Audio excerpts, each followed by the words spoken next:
Hi, I'm Reverend Dr. Terry Gallagher. I want to welcome you back to another episode of Come and See, where we look at the hope for the future that's possible when faith guides our use of technology.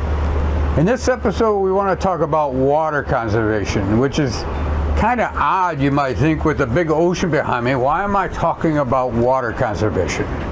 Well, first of all, we can't drink that water in that ocean, all right, without doing something tremendous to it. You know, we have the ability to take the salt out, but there's a cost. In fact, it costs about 20 times more than just water we normally drink. And the downside also is there takes a huge amount of energy to make salt water into fresh water. More than 70% of the globe is covered with water, but most of it is salt water. Fresh water is just a little part of it. And the thing about climate crisis is it doesn't change the fact that there's water in the world. What it changes is where that water is and how available it is.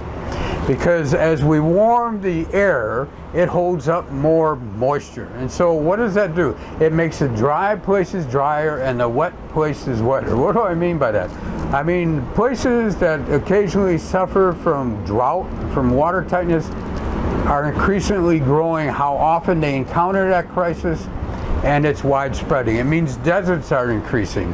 It means that places that rely on glaciers to feed the water, which is surprisingly a lot of the population of the earth gets their water from glacier melts. California, Peru, Asia are all affected by how much ice water there is or how much water is coming off of snowpacks. In fact, right now, the snowpack in California is pretty close to where it was when we had the major drought where they put in a water ban across California.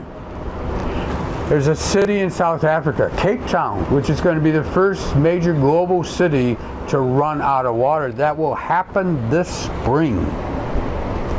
Is there a water crisis? There is absolutely a water crisis. In the Great Plains, we're drawing the water out of the water table faster than we're replenishing. So the irrigation of the Great Plains breadbasket is going to be in jeopardy in coming decades. They'll probably want to tap into the Great Lakes and pipe water all the way out to the Great Plains. India is drawing its water table down so far that they keep having to drill wells deeper and deeper and deeper, so only the rich can afford water. Water is life. This is a crisis that's coming. Is there things we can do about it? Absolutely there are. There are water conservation methods that you and I can do at home. All right? They're well known. All right?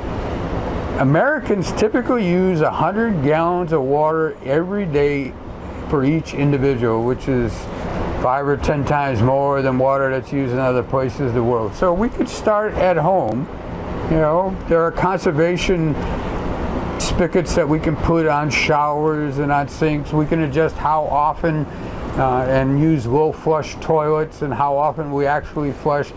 We can control the amount of water that we use outside in gardens and all that. You know, those measures are well known and they have positive effects. Right? But there's things we can do on a system basis that makes a lot bigger deal. First of all, we can quit wasting water on dirty energy. You know, to frack one well takes 5 million gallons of water that's forever ruined. Isn't that dumb? The other thing we could talk about is, well, what we eat. Because we need to realize that 1 pound of hamburger, that takes 10,000 pounds of water. 10,000 pounds of water to grow the beef to make that 1 pound of hamburger. So what we eat and how often we eat it affects the water. The other thing is to look at our agricultural practices. And so does it make sense to have California almonds when they have a water crisis and it takes 1 gallon of water for each almond? And so we might want to change where we do that kind of farming. Dirty energy requires tremendous amounts of water, and so, you know, coal plants require huge amounts of water not only to generate steam but to cool it. Right?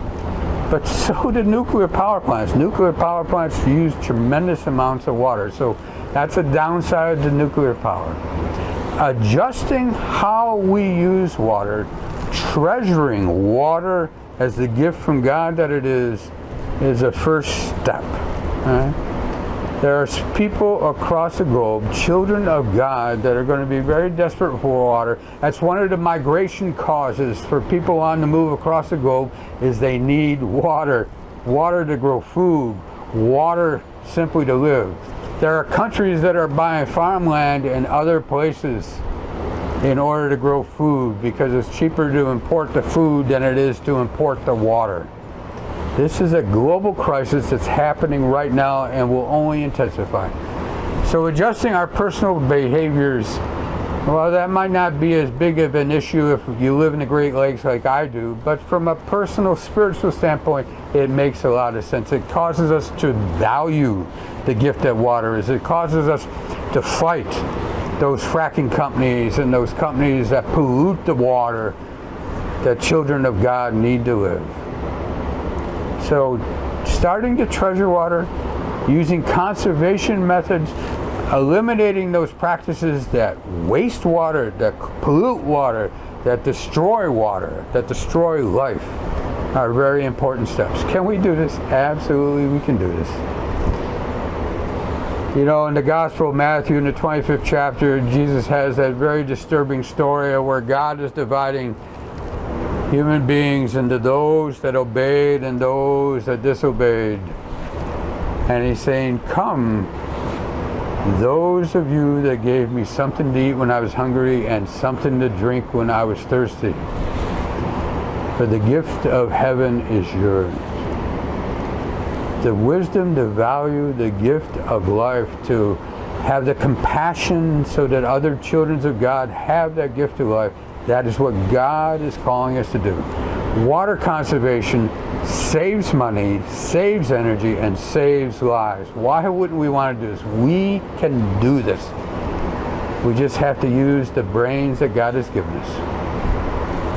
Water conservation saves the future for your children and my children, your grandkids and my kids. Can we do this? Absolutely, we can do this. God is calling us to do it. See you next time on another episode of Come and See, where we'll explore once again that there's real hope for the future when our faith guides our use of technology instead of our greed. Take care. See you again. And faith is not in knowing, it's a willingness to learn. And faith is found in loving when there's nothing in return.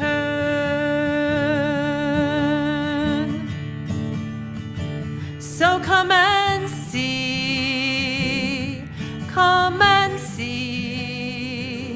around the bend, look my friend, and what could be? Come with me, come with me. There's so much more to know, so come and see. There's so much more to know, so come and see.